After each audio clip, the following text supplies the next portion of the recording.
Good morning all. I am Akshara KP, first semester MTech, Structural Engineering and Construction Management, SNIT Adur.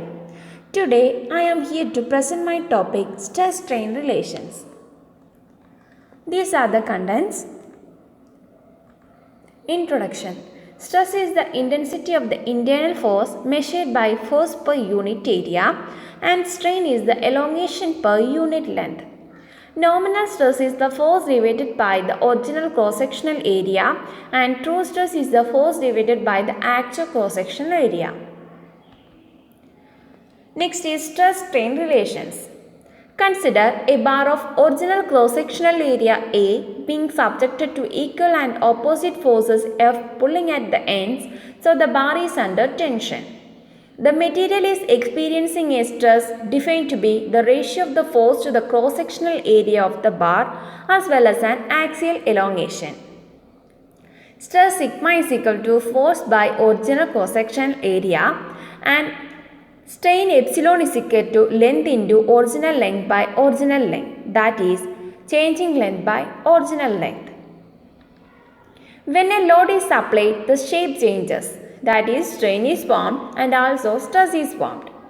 Then there must be a stress-strain relation. The axial force F will generate stress, that is sigma is equal to E into epsilon, where sigma is the stress, E is the Young's modulus and epsilon is the strain. E is equal to sigma by epsilon, that is Young's modulus is equal to stress by strain, or force by area whole divided by changing length by original length, or Young's modulus is equal to force into length by area into changing length.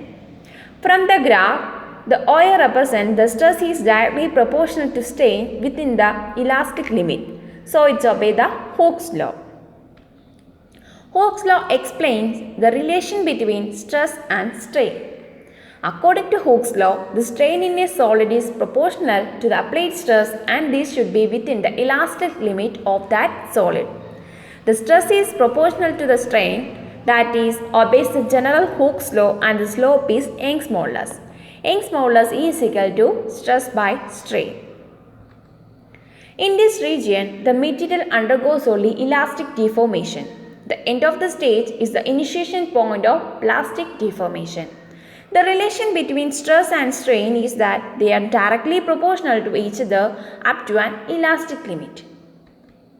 Next is stress-strain curve.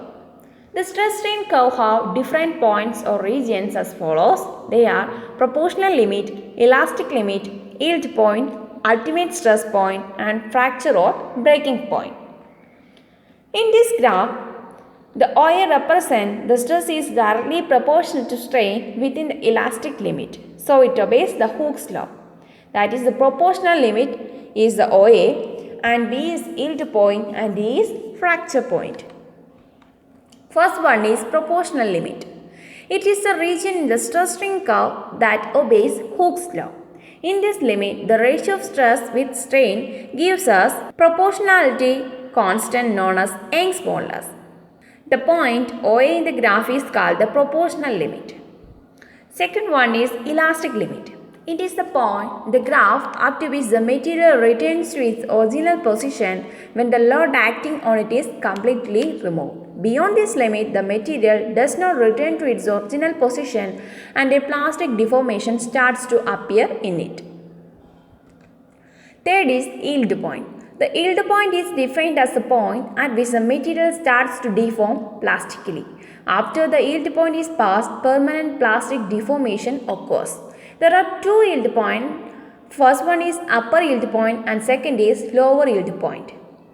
Fourth one is ultimate stress point. It is a point that represents the maximum stress that a material can endure before failure. Beyond this point, failure occurs. And fifth is fracture or breaking point. It is a point, the stress-strain curve at which the failure of the material takes place. Conclusions. When a load is applied, strain and stress is formed. The stress-strain relation is obtained from Hooke's law.